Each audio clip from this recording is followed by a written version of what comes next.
Even before the transfer window flung open, we knew that this was going to be a special summer. Anthony Gordon's already gone. Barcelona might be wondering what they've done with that £70 million after some of his performances. And it is already turning out to be exactly that. We have already seen record-breaking deals, surprise transfers, rejected bids. There was a lot of drama off the pitch as it relates to La Raña, Julian Alvarez. Now, you know that he has been linked with away. And what's crazy is that a lot more are still in the works. But one underrated part of this window that has made it so interesting are the bids. We've seen all sorts of bids fly around so far this summer. The historic ones, the unrealistic ones, the laughable ones, and well, the outright disrespectful ones. Today, we want to talk about the disrespectful ones, the ones that have looked some type of way to the players or the clubs for one reason or another. These are the 7 most disrespectful bids of the transfer window so far. We'll start with Chelsea's bid for Granit Xhaka. Out of nowhere, the London club became linked to the Switzerland captain, and the midfielder was immediately interested in returning to the city. It was now left to the clubs to reach an agreement, and Chelsea's opening bid was worth just £8 million. And honestly, that's quite insulting. Xhaka might be 33 years old, but he just showed that he is still one of the best in his position in the Premier League and has the ability to elevate a team massively. Now, we're not expecting him to go for 100 or even 50 million at that age, but putting in a bid of £8 million for a player of that calibre is just plain disrespectful. I mean, Sunderland paid £17 million for him last summer, and he went on to lead the newly promoted side to Europa League qualification. Bidding £8 million for him now is suggesting that he's less than half the player that he was last year, which is quite insulting. It's no surprise that Sunderland immediately rejected that bid. Xhaka grew to love the City of London during his 7 years with Arsenal, and he wants to return as soon as possible. And of course, he dreams of reuniting with Xabi Alonso, the man with whom he made history at Bayer Leverkusen. He's right there for the taking, but Chelsea must do the right thing if they know they really want him. Meanwhile, the Julian Alvarez bids from both Barcelona and Real Madrid were disrespectful for a whole different reason. Atletico Madrid have not taken the whole thing lightly for one reason and one reason alone. It feels very belittling for them. Hardly do you see big clubs seriously send bids to purchase their rivals' biggest players. So, the way Atleti see it, Barcelona and Real Madrid don't see them as peers, they see them as a feeder club, and they find that insulting and disrespectful. It's why they hit back at Barcelona by putting up mocking posts that they had bought their own biggest players, Lamine Yamal, Pedri and Rafinha. And to be fair, you can see where they're coming from. Barcelona won't send an official bid to Real Madrid to purchase Vini or Mbappe, and Real Madrid won't send an official bid to Barcelona to purchase Yamal or Pedri. Why? Because they both respect each other as big clubs. So if they're doing this to Atleti, it means they don't respect Atletico Madrid as a big club, and they find that very disrespectful. Even Joan Laporta, the Barcelona president, perhaps sees where they're coming from, which is why he felt the need to come out and clear things up. However, it must be said that Julian Alvarez has not made it easy at all. The striker has come out to say that he wants to leave the club, and that puts Atleti in a very difficult position. Goodbye, Julian, because I think there is no way they can keep him. If he wants to go... Now, this next one is not really a bid, but it surely counts as well.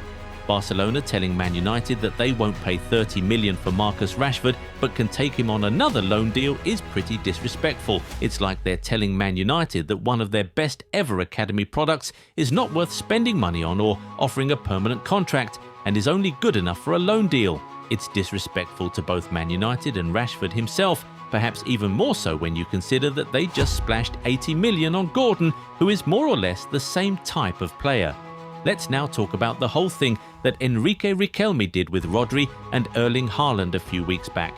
In trying to make a push for the presidency of Real Madrid, Riquelme tried to pull a Perez on Perez by promising that he would bring Rodri and Haaland to the club if he became president.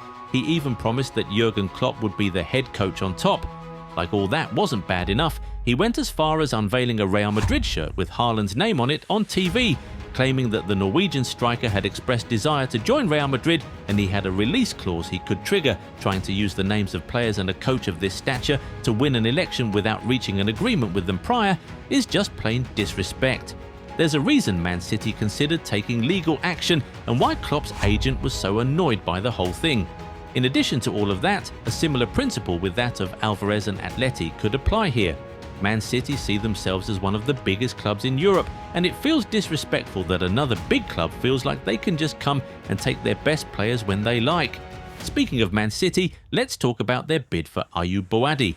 The teenager has been bossing things at the World Cup and has drawn interest from a lot of top clubs around Europe. City seem very interested in signing him this summer, and reports say they're ready to put good money on the table. But you know the disrespectful part? They are not offering him a direct path into the first team. Reports say that they want to buy him now, but let him remain at Lille until 2027, and it sort of sends a message that they don't think he's good enough for them yet. I mean, Lille might not mind receiving the transfer fee and then having him for an extra year, but the offer in and of itself is quite disrespectful to the player. Maybe he won't mind because he'll be honoured to play for a club like City, whether now or in the future. But what is the norm is that players who prove themselves at the World Cup get big transfers and walk straight into the team. Look at Enzo Fernandez or James Rodriguez, for example. They walked right into those Chelsea and Real Madrid teams, no arguments or delayed transfers. It is for this reason and this reason alone that we think that this bid right here was a little disrespectful. Now, for this next one, a lot of context is needed, and we're talking about Arsenal's bid for Bruno Guimaraes. The Premier League champions put in a £55 million bid for the Brazilian midfielder, and it can be seen as a disrespectful one. In the current inflated market, one would think that Bruno is worth more than that. I mean, Newcastle themselves just sold Tonali to Spurs for twice that amount. They see Bruno as the better player, and on top of that, he is their captain. But a £55 million bid suggests that he's half the player Tonali is, and that's disrespectful to both Bruno himself and to Newcastle. Heck, even Mateus Fernandes, who just got relegated with West Ham, commanded an £85 million transfer fee this summer. It is because of all of this that Arsenal's offer might come off as a little insulting. Little wonder Newcastle immediately rejected it and refused to even open talks with the London club.